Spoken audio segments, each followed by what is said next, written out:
अव्यक्त महावाक्य हैं। रिवाइज कोर्स है 20 फरवरी 1987। मुरली का हेडिंग है याद, पवित्रता और सच्चे सेवाधारी की 3 रेखाएं। याद, पवित्रता और सच्चे सेवाधारी की 3 रेखाएं। आज सर्वस्नेही विश्व सेवाधारी बाप अपने सदा सेवाधारी बच्चों से मिलने आए हैं। सेवाधारी बाप दादा को समान सेवाधारी बच्चे सदा प्रिय हैं। बाबा क्या हैं? बाबा भी सेवाधारी हैं, इसलिए सेवाधारी बाप दादा को समान सेवाधारी बच्चे सदा प्रिय हैं। आज विशेष सर्व सेवाधारी बच्चों के मस्तक पर चमकती हुई विशेष 3 लकीरें देख रहे हैं। हर एक का मस्तक त्रिमूर्ति तिलक समान चमक रहा है। भावनी का हर एक का मस्तक त्रिमूर्ति तिलक समान चमक रहा है। यह 3 लकीरें किसकी निशानी है? इन 3 प्रकार के तिलक द्वारा हर एक बच्चे के वर्तमान रिजल्ट को देख रहे हैं। एक है संपूर्ण योगी जीवन की लकीर, दूसरी है पवित्रता की रेखा व लकीर और तीसरी है सच्चे सेवाधारी की लकीर। तीनों रेखाओं में हर बच्चे की रिजल्ट को देख रहे हैं। याद की लकीर सभी की चमक रही है, लेकिन नंबरवार है। बाबा कहते हैं याद की लकीर सभी की चमक रही है, लेकिन नंबरवार है। किसी की लकीर व रेखा आदि से अब तक अव्यभिचारी अर्थात सदा एक की लगन में मगन रहने वाली है। दूसरी बात, सदा अटूट रही सदा सीधी लकीर अर्थात डायरेक्ट बाप से सर्व संबंध की लगन सदा से रही व किसी निमित्त आत्माओं के द्वारा बाप से संबंध जोड़ने के अनुभवी हैं। डायरेक्ट बाप का सहारा है व किसी आत्मा के सहारे द्वारा बाप का सहारा है ना। बाबा देख रहे हैं कि याद की लकीर कैसी है, टेढ़ी मेढ़ी तो नहीं है, किसी के आधार वाली तो नहीं है, अटूट है। एक बाबा दूसरा ना कोई, ऐसी है।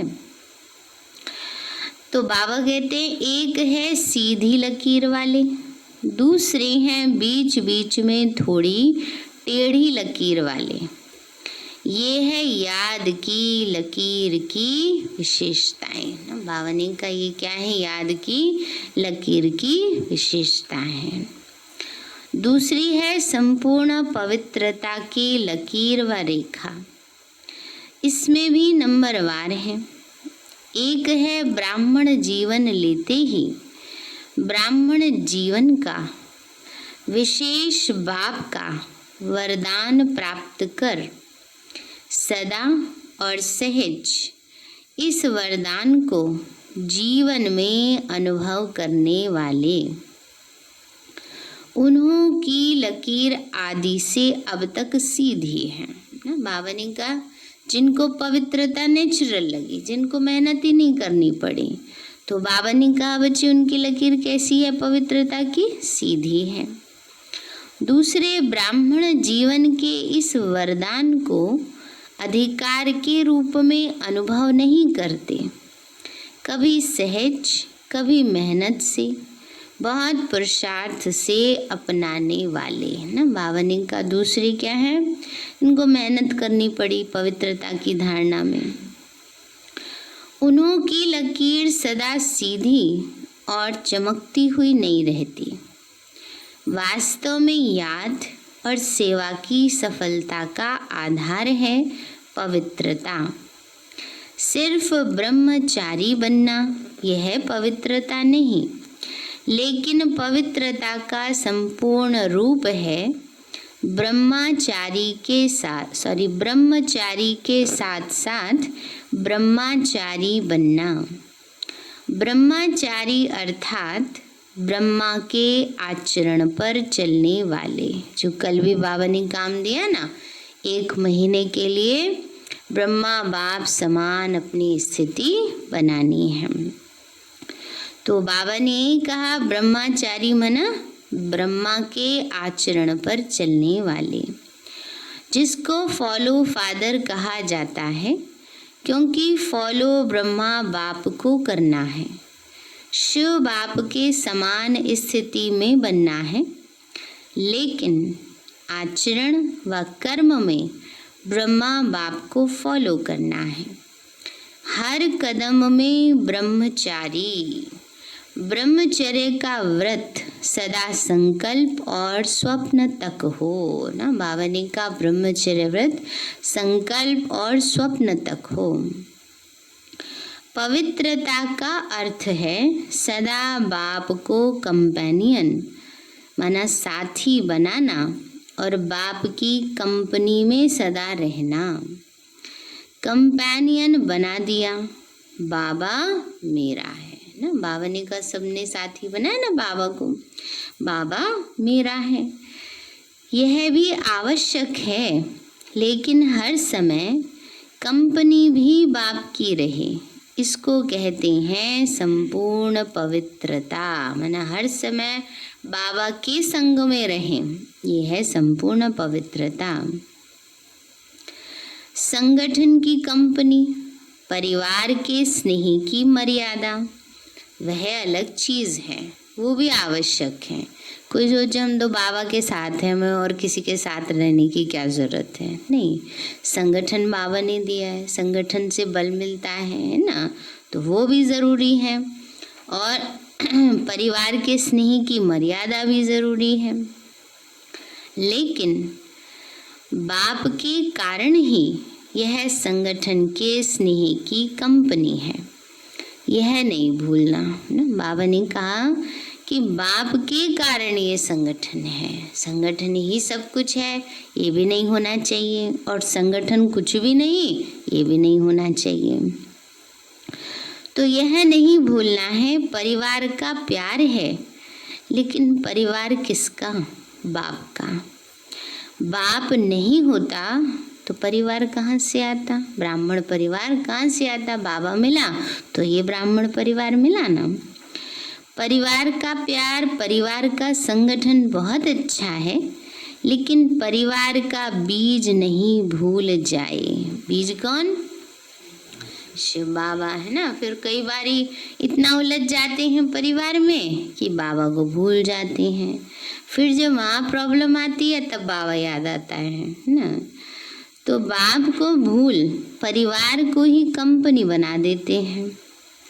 बीच बीच में बाप को छोड़ा तो खाली जगह हो गई, वहाँ माया आ जाएगी।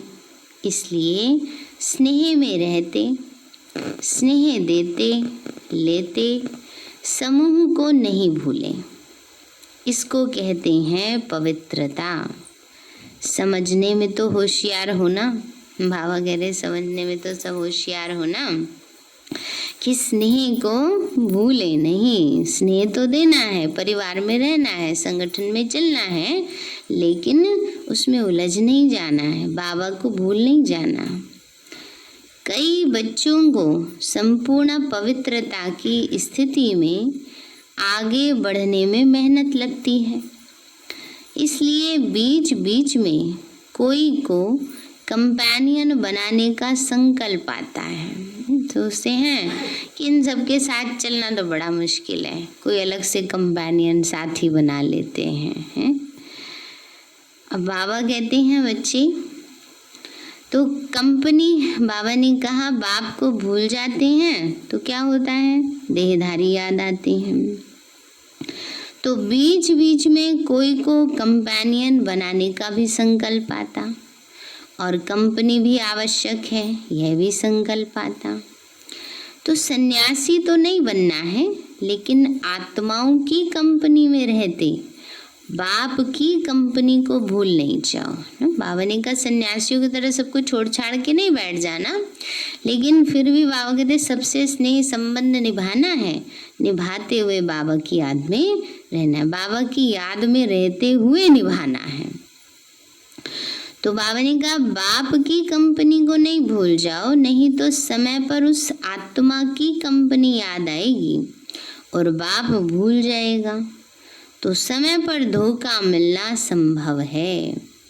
क्योंकि साकार शरीरधारी के सहारे की आदत होगी तो अव्यक्त बाप और निराकार बाप पीछे याद आएगा, पहले शरीरधारी याद आएगा ना। इसलिए बाबा कहते हैं बच्चे किसी को भी आधार नहीं बनाओ, निराधार है ना।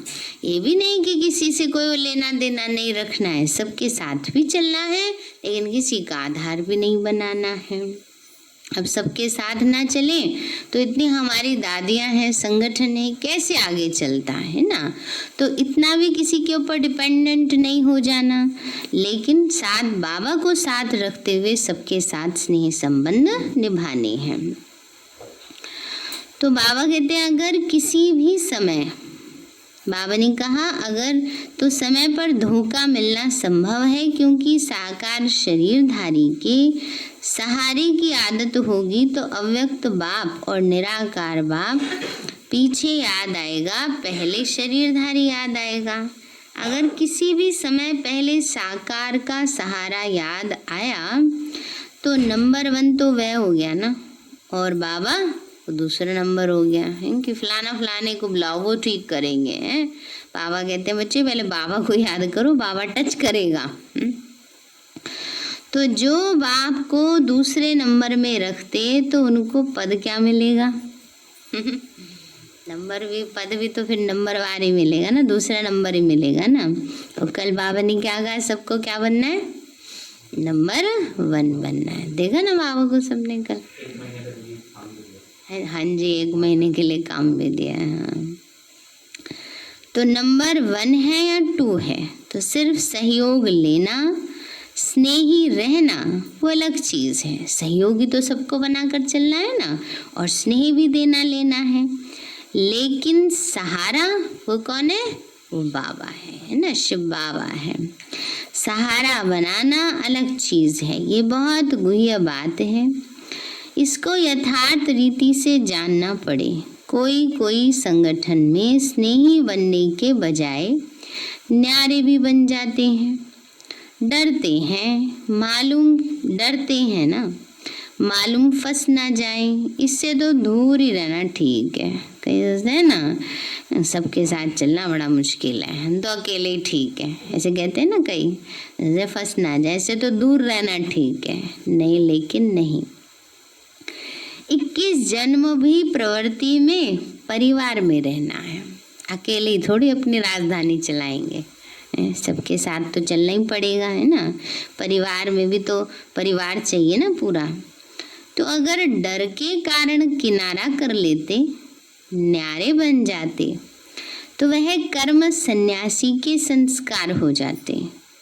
कर्म योगी बनना है, कर्म सन्यासी नहीं। संगठन में रहना, स्नेही बनना है, लेकिन बुद्धि का सहारा एक बाप हो, दूसरा ना कोई।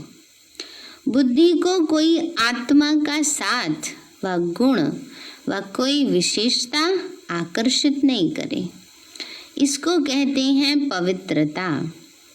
पवित्रता में मेहनत लगती है, इससे सिद्ध है वरदाता बाप से जन्म का वरदान नहीं लिया। वरदान में मेहनत नहीं होती। हर ब्राह्मण आत्मा को ब्राह्मण जन्म का पहला वरदान पवित्र भव, योगी भव का मिला हुआ है।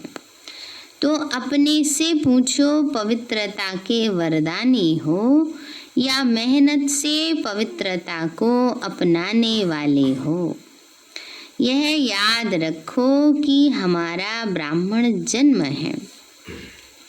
सिर्फ जीवन परिवर्तन नहीं, लेकिन ब्राह्मण जन्म के आधार पर जीवन का परिवर्तन है ना। बाबा ने का जीवन बदला है। कैसे? जब बाबा के बच्चे बने तभी तो बदला ना। तो ब्राह्मण जीवन जन्म के आधार पर जीवन का परिवर्तन है। जन्म के संस्कार बहुत सहज और स्वतः होते हैं। आपस में भी कहते हो मेरे जन्म से ही ऐसे संस्कार हैं। कह देते हैं ना, क्या करूं मेरी आदत ही ऐसी है, ये तो मेरे जन्म के संस्कार हैं, ऐसे कह देते हैं ना कई। अब बाबा कहते हैं तो हमारे ब्राह्मण जन्म के संस्कार कौन से हैं? बाबा के बच्चे बनते ही बाबा ने 2 वरदान हमें दिए, योगी बनो, पवित्र बनो। यही हमारे नेचुरल संस्कार हैं। तो ब्राह्मण जन्म का संस्कार है ही योगी भव, पवित्र भव। वरदान भी है और निजी संस्कार भी है। जीवन में 2 चीजें ही आवश्यक हैं। एक है कंपेनियन और दूसरी है कंपनी। इसलिए त्रिकालदर्शी बाप सभी की आवश्यकताओं को जान कंपेनियन भी बढ़िया है और कंपनी भी बढ़िया देते हैं ना बाबा। कंपनी बढ़िया साथ तो देते हैं ना बाबा। तो विशेष डबल विदेशी बच्चों को दोनों चाहिए। इसलिए बाप दादा ने ब्राह्मण जन्म होते ही कंपेनियन का अनुभव करा लिया, सुहागन बना दिया। कंपेनियन माना साथी, तो बाबा साथी बन गया। बाबा कंपनी माना साथ, बाबा का साथ मिल गया, बाबा हमारा साथी बन गया। तो बाबा कहते क्या बना दिया? सुहागन बना दिया। जन्मते ही कंपेनियन मिल गया ना, कंपेनियन मिल गया, वह ढूंढ रहे हो। बाबा कहते साथी मिल गया, ढूंढ रहे हो। वर मिल गया है जन्मते ही या वे ढूंढ रहे हैं? मिल गया है। जन्मते ही कंपेनियन मिल गया तो पवित्रता निजी संस्कार के रूप में अनुभव करना, इसको कहते हैं श्रेष्ठ लकीर अथवा श्रेष्ठ रेखा वाले। फाउंडेशन पक्का है ना। तीसरी लकीर है सच्चे सेवाधारी की। यह सेवाधारी की लकीर भी सभी के मस्तक पर है। सेवा के बिना भी रह नहीं सकते, है ना। बाबा के बच्चे बाबा के बन गए तो सेवा के बिना रह नहीं सकते हैं। सेवा ब्राह्मण जीवन को सदा निर्विघ्न बनाने का साधन भी है। और फिर सेवा में ही विघ्नों का पेपर भी ज़्यादा आता है। निर्विघ्न सेवाधारी को सच्चे सेवाधारी कहा जाता है। विघ्न आना यह भी ड्रामा की नूंद है। आने ही हैं और आते ही रहेंगे, क्योंकि यह विघ्न या पेपर किस लिए आते हैं? आगे बढ़ाने के लिए, अनुभवी बनाने के लिए।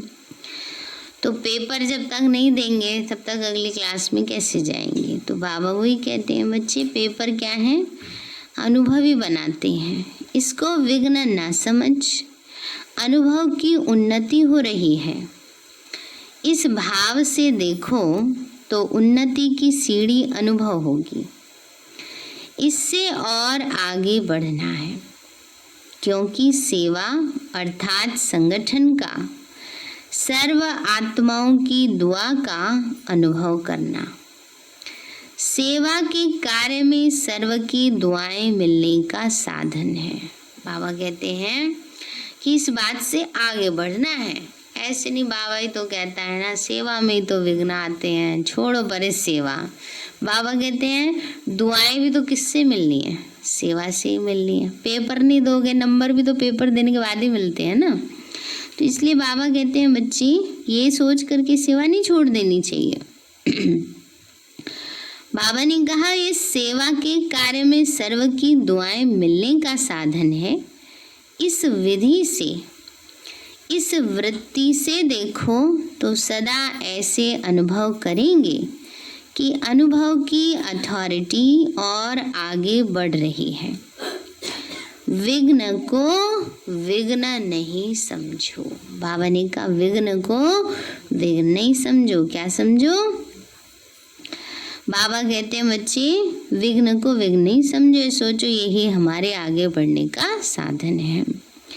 विघ्न अर्थात निमित्त बनी हुई आत्मा को विघ्नकारी आत्मा नहीं समझो, अनुभवी बनाने वाले शिक्षक समझो। माना विघ्न जिस भी आत्मा के रूप में आता है उसको समझो ये हमारा टीचर है, ये हमें पाठ पढ़ाने आए हैं। जब कहते हो निंदा करने वाले मित्र हैं तो विघ्नों को पास करा के अनुभवी बनाने वाला शिक्षक हुआ ना, पाठ पढ़ाया ना उसने। कोई समस्या आती है, परेशानी आती है, वो क्या करके जाती है? पाठ पढ़ा के जाती है। तो बाबा ने कहा वो क्या हो गए? अनुभवी बनाने वाले शिक्षक हो गए। जैसे आजकल के जो बीमारियों को हटाने वाले डॉक्टर्स हैं वो एक्सरसाइज कराते हैं। तो एक्सरसाइज में पहले दर्द होता है, बैठे रहे बहुत सालों से, अब कह रहे हैं हाथ ऊपर करो, पैर ऊपर करो, तो पैर ऊपर करने में दर्द तो होगा ना। तो बाबा कहते हैं बच्चे जैसे एक्सरसाइज कराते हैं तो पहले दर्द होता है, फिर क्या होता है धीरे धीरे धीरे धीरे ठीक हो जाता है, आदत पड़ जाती है फिर बेदर्द हो जाते हैं। लेकिन वह दर्द सदा के लिए बेदर्द बनाने के निमित्त होता है ना, क्योंकि वो थोड़ा सा दर्द सहन करेंगे तो बीमारी से मुक्ति मिल जाएगी। जिसको यह समझ नहीं होती वो चिल्लाते हैं, वो क्या कहते हैं? इसने तो हमें और ही दर्द दे दिया, है ना। करा तो होता है भले के लिए, लेकिन शुरू में तो दर्द ही लगता है ना। तो कहेंगे इसने तो और ही दर्द कर लिया, लेकिन इस दर्द के अंदर छुपी हुई दवा है। इस प्रकार रूप भले विघ्न का है, आपको विघ्नकारी आत्मा दिखाई पड़ेगी, लेकिन सदा के लिए विघ्नों से पार कराने के निमित्त है। कांटा लगा होता है, उसके लिए धांस चुभ जाती है, उसके लिए क्या करते हैं? निकालते हैं ना, सुई चुभोते हैं, और कितनी चुभोते हैं? उससे ज़्यादा गहरी चुभोनी पड़ती है, तब वो अंदर का निकल जाता है। तो ऐसे ही बाबा ये बात समझा रहे हैं कि वो विघ्नकारी आत्मा नहीं है, लेकिन ये सोचो वो हमारे को बहुत सारे विघ्नों से पार कराने वाली है। लेकिन सदा के लिए विघ्नों से पार कराने के निमित्त है, अचल बनाने के निमित्त वही बनते। इसलिए सदा निर्विघ्न सेवाधारी को कहते हैं सच्चे सेवाधारी। ऐसे श्रेष्ठ लकीर वाले सच्चे सेवाधारी कहे जाते हैं। सेवा में सदैव स्वच्छ बुद्धि, स्वच्छ वृत्ति और स्वच्छ कर्म सफलता का सहज आधार है। कोई भी सेवा का कार्य जब आरंभ करते हो तो पहले ये चेक करो कि बुद्धि में किसी आत्मा के प्रति स्वच्छता के बजाय अगर बीती हुई बातों का जरा भी स्मृति होगी तो उसी वृत्ति दृष्टि से उसको देखना, उनसे बोलना होता है। तो सेवा में जो स्वच्छता से संपूर्ण सफलता होनी चाहिए वह नहीं होती। बीती हुई बातों को व वृत्तियों आदि सबको समाप्त करना, ये है स्वच्छता। बीती का संकल्प भी करना कुछ % में हल्का पाप है। बाबा कहते हैं बीती बातों का, किसी की कमजोरी का संकल्प करना ये भी क्या है? जैसे हल्का पाप है। संकल्प भी सृष्टि बना देता है। वर्णन करना और बड़ी बात है, लेकिन संकल्प करने से भी पुराने संकल्प की स्मृति सृष्टि अथवा वायुमंडल भी वैसा बना देती है। फिर कह देते हैं मैंने जो कहा था ना, देखो वैसा ही हो गया। बाबा कहते हैं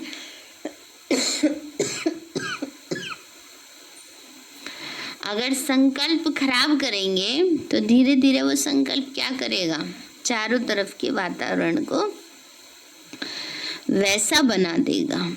इसलिए बाबा कहते हैं संकल्प करने से पुराने संकल्प की स्मृति सृष्टि अथवा वायुमंडल भी वैसा ही बना देती है।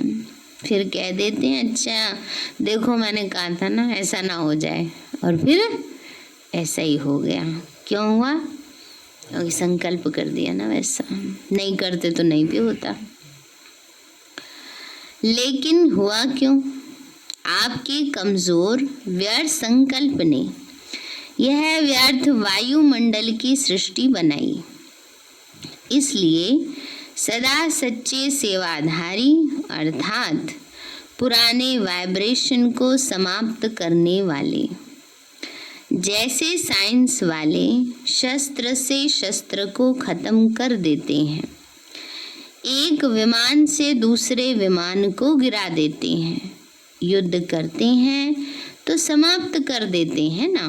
तो आपका शुद्ध वाइब्रेशन को इमर्ज कर सकता है और व्यर्थ वाइब्रेशन को समाप्त कर सकता है ना। बाबा ने कहा शुद्ध वाइब्रेशन क्या करेगा? शुद्ध वाइब्रेशन इमर्ज करेगा और व्यर्थ को समाप्त कर देगा। संकल्प को समाप्त कर सकता है। अगर आपका पावरफुल संकल्प है तो समर्थ संकल्प व्यर्थ को खत्म जरूर करेगा। समझा? सेवा में पहले स्वच्छता अर्थात पवित्रता की शक्ति चाहिए। यह 3 लकीरें चमकती हुई देख रही हैं। सेवा के विशेषता की और भी अनेक बातें सुनी भी हैं।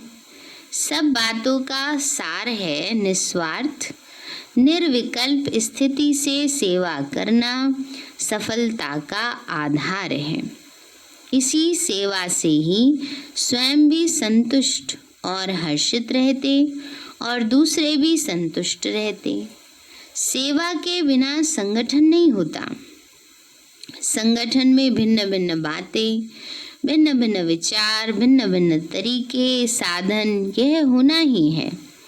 लेकिन बातें आते भी, भिन्न भिन्न साधन सुनते हुए भी स्वयं सदा अनेक को एक बाप की याद में मिलाने वाले, एक रस स्थिति वाले रहो। बाबा का संगठन है तो सारे एक जैसे थोड़ी हो जाएंगे। सबके वैरायटी है, वैरायटी विचार भी होंगे, तरीके भी होंगे, साधन भी होंगे। लेकिन अपनी स्थिति हमें कैसी बनानी है? एक बाप की याद में मिलाने वाली, एक रस स्थिति बनानी है। बाबा कहते हैं बच्ची कभी भी अनेकता में मूंझो नहीं कि अब क्या करें, बहुत विचार हो गए, किसकी माने किसकी ना माने। अगर निस्वार्थ निर्विकल्प भाव से निर्णय करेंगे तो कभी किसी को कुछ व्यर्थ संकल्प नहीं आएगा, क्योंकि सेवा के बिना भी रह नहीं सकते, याद के बिना भी रह नहीं सकते। इसलिए सेवा को भी बढ़ाते चलो, स्वयं को भी स्नेह, सहयोग और निस्वार्थ भाव में बढ़ाते चलो, है ना। बाबा ने कहा कि जब बहुत सारी बातें आ गई तो क्या करें क्या ना करें, तो बाबा कहते हैं जब निस्वार्थ और निर्विकल्प होकर डिसीजन लेंगे तो फिर किसी को भी ये संकल्प नहीं चलेगा। तो बाप दादा को खुशी, समझा? बाबा ने कहा बाप दादा को खुशी है कि देश विदेश में छोटे बड़े सभी ने उमंग उत्साह से सेवा का सबूत दिया। विदेश की सेवा का भी सफलतापूर्वक कार्य संपन्न हुआ और देश में भी सभी के सहयोग से सर्व कार्य संपन्न हुए, सफल हुए। बाप दादा बच्चों की सेवा की लगन को देखकर हर्षित होते हैं ना। बाबा देख रहे हैं बच्चों के अंदर बहुत सेवा का लगन है, अच्छी बात है। सभी का लक्ष्य बाप को प्रत्यक्ष करने का अच्छा रहा और बाप के स्नेह में मेहनत को मोहब्बत में बदल कार्य का प्रत्यक्ष फल दिखाया। सभी बच्चे विशेष सेवा के निमित्त आए हुए हैं। बाप दादा भी वहाँ बच्चे वहाँ के गीत गाते हैं। कल भी बाबा ने गाया ना, वाह बच्चे वहाँ। बाबा कहते हैं सभी ने बहुत अच्छा किया। किसी ने किया, किसी ने नहीं भी किया, ये है नहीं।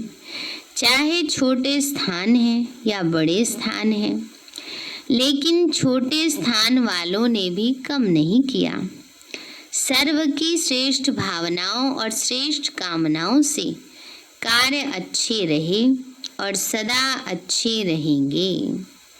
समय भी खूब लगाया, संकल्प भी खूब लगाए, प्लान बनाया तो संकल्प किया ना, शरीर की शक्ति भी लगाई, धन की शक्ति भी लगाई, संगठन की शक्ति भी लगाई ना, क्योंकि गोल्डन जुबली मनाई थी तो सारे सेंटर्स ने अपने अपने स्थानों पर भी किया था।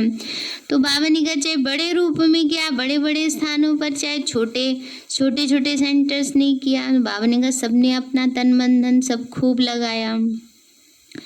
सर्व शक्तियों की आहुतियों से सेवा का यज्ञ दोनों तरफ देश और विदेश सफल हुआ।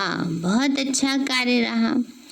ठीक किया व नहीं किया ये क्वेश्चन ही नहीं, सदा ठीक रहा और सदा ठीक रहेगा। चाहे मल्टी मिलियन पीस का कार्य किया, चाहे गोल्डन जुबली का कार्य किया, दोनों ही कार्य सुंदर रहे। जिस विधि से किया वह विधि भी ठीक है। कहाँ कहाँ चीज़ की वैल्यू बढ़ाने के लिए पर्दे के अंदर वह चीज़ रखी जाती है।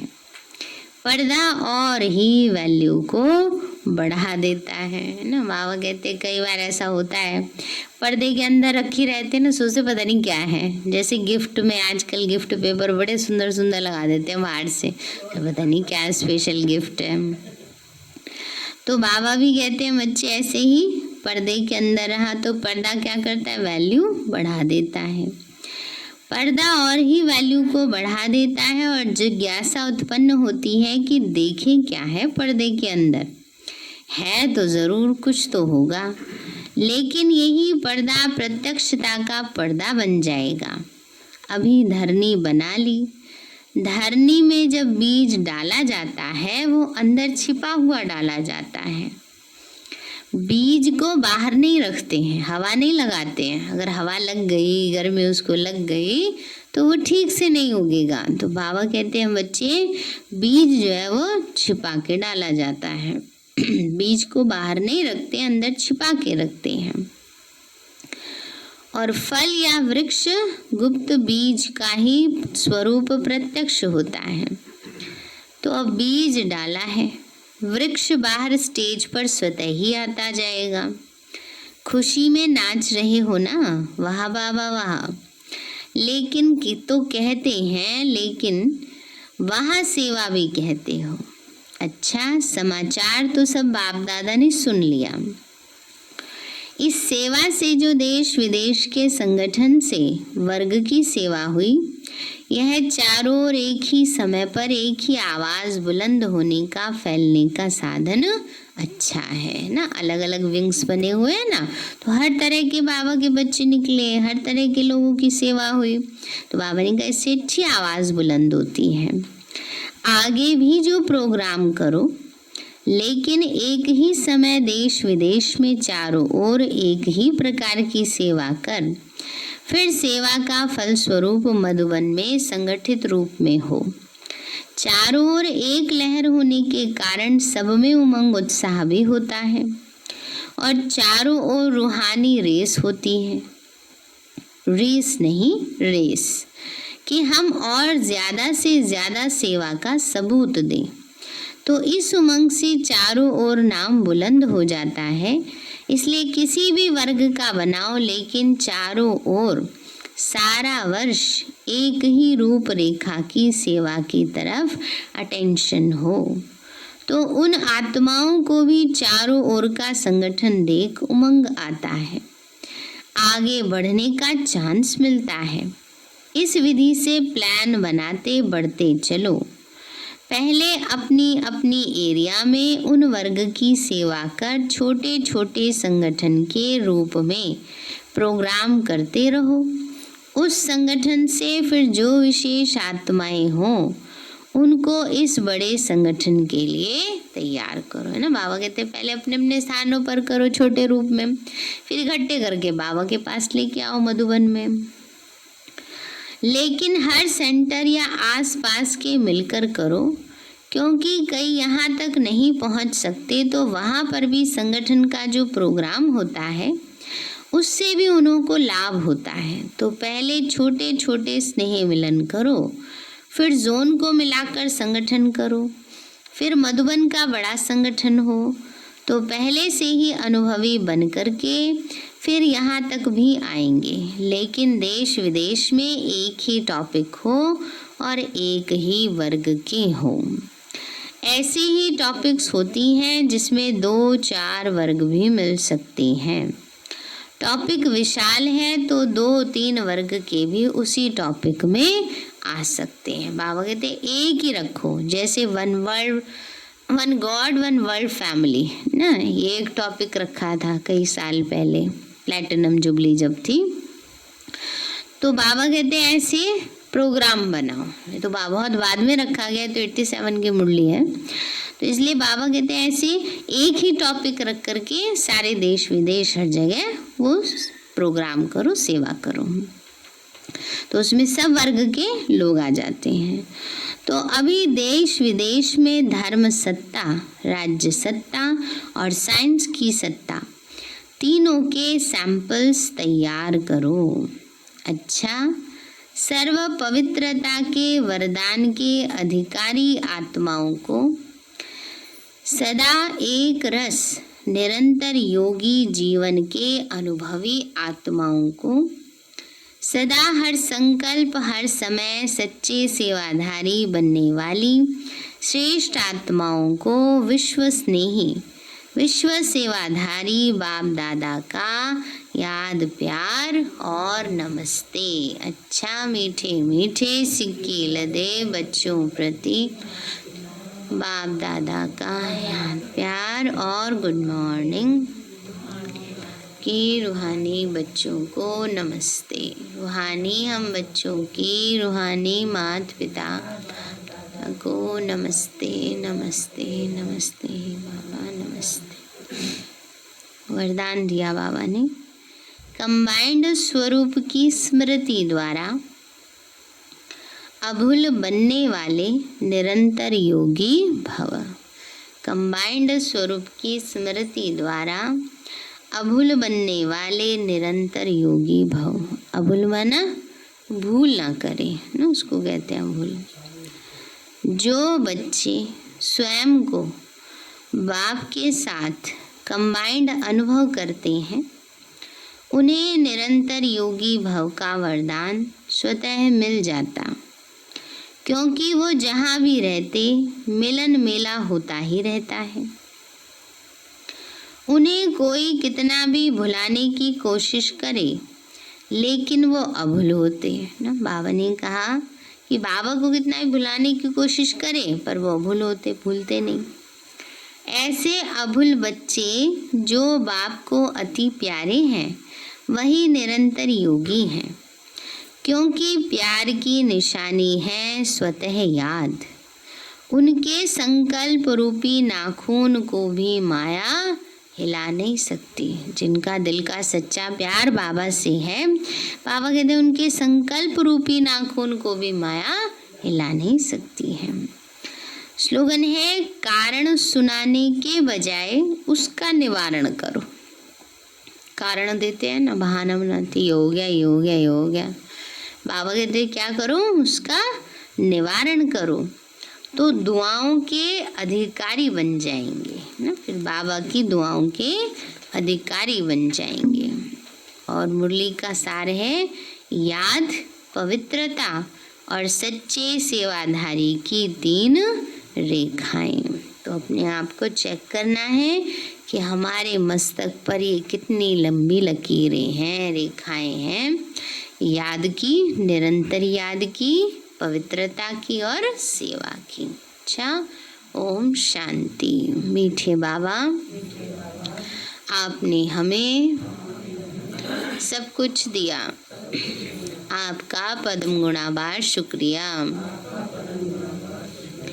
प्यारे बाबा, आप हमें ज्ञान, गुण, शक्तियों, वरदानों और सद्बुद्धि से भरपूर करते हो, आपका बार बार शुक्रिया। मीठे बाबा, आपने मुझ आत्मा को, इस सेवा स्थान को, विश्व की सर्व आत्माओं को निर्विघ्न बनाया, आपका बार बार शुक्रिया। प्रकृति के 5 तत्वों का भी शुक्रिया, साइंस के साधनों का भी शुक्रिया, लौकिक अलौकिक परिवार का भी शुक्रिया, हे तन तुम्हारा भी शुक्रिया, विश्व की सर्व आत्माओं का और ब्रह्मांड की सारी शक्तियों का सब प्रकार का सहयोग देने के लिए शुक्रिया।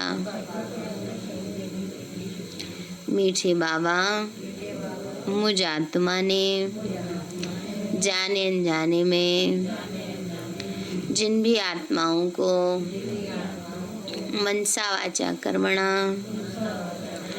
दुख दिया है, मैं उन सभी से क्षमा चाहती हूँ, मुझे क्षमादान दिलाओ।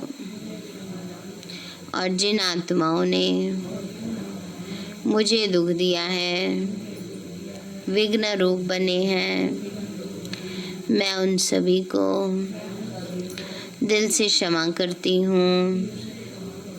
सबका कल्याण हो, सबको सुख शांति सद्बुद्धि मिले और बाबा के सेंटर की सेवाएं खूब बढ़ती जाएं।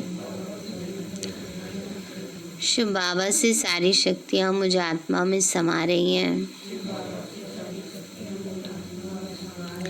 पूरे शरीर में फैल रही हैं, पूरे घर में फैल रही हैं, पूरे देश पूरी दुनिया में फैल रही हैं।